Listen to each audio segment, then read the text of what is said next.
బులెటిన్లో breaking news చూస్తున్నాం. ఉపాధ్యాయుల ఏకీకృత సర్వీస్ రూల్స్ వివాదంపై రెండు తెలుగు రాష్ట్రాల ప్రభుత్వాలు దాఖలు చేసిన పిటిషన్ను సుప్రీంకోర్టు కొట్టివేసింది.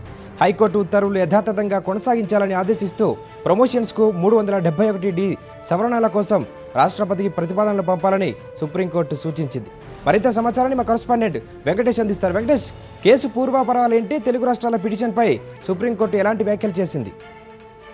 గత 10-15 ఏళ్లుగా నలుగుతున్న ఏకీకృత సర్వీసుల వివాదానికి ఈరోజు సుప్రీంకోర్టు ముగింపు పలికింది.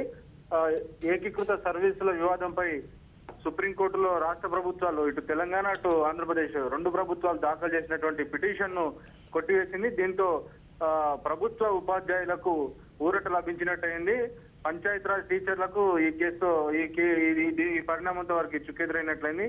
సో వారికి గతంలో ప్రమోషన్లు పంచాయతీరాజ్ వారికి ఉపాధ్యాయులు కంబైన్డ్ గా ప్రభుత్వం సర్వీస్ రూల్స్ తయారు చేస్తూ వారందరికీ ప్రమోషన్లు ఇచ్చింది. అయితే వాటిని ఛాలెంజ్ చేస్తూ హైకోర్టుకు ప్రభుత్వ ఉపాధ్యాయులు వచ్చిన సందర్భంలో ప్రభుత్వ ఉపాధ్యాయులకు అనుకూలంగా హైకోర్టు తీర్పు చెప్పింది.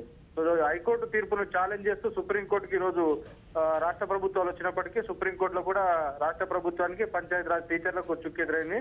దాంతో ప్రభుత్వ ఉపాధ్యాయులకు విజయం లభించినట్టయింది.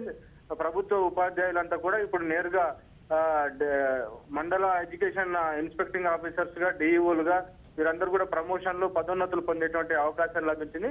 గత 10-15 ఏళ్లుగా ఈ ప్రభుత్వం అనుసరించినటువంటి నిబంధనల కారణంగా ఇవి అందరికీ ప్రమోషన్లు అన్ని కూడా ఆగిపోయాయి.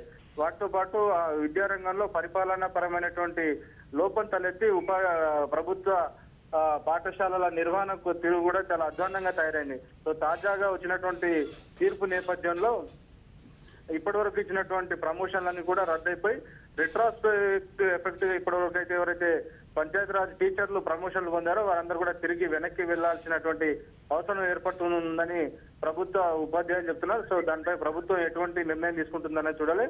అయితే ఈ రోజు సుప్రీంకోర్టు మరొక సూచన కూడా చేసింది. ఒకవేళ పంచాయతీరాజ్ టీచర్లు కనుక మీరు పదోన్నతులు కంటిన్యూ చేయదలుచుకుంటే ఇప్పుడున్నటువంటి ఆర్టికల్ 371D సవరణలు చేయాలని సవరణలను ప్రతిపాదిస్తూ రాష్ట్రపతికి పంపండి. అక్కడ ఆయన ఆమోదం తీసుకున్న తర్వాత దానికి సంబంధించి ముందుకెళ్లాలని చెప్పి సుప్రీంకోర్టు సూచన చేసింది.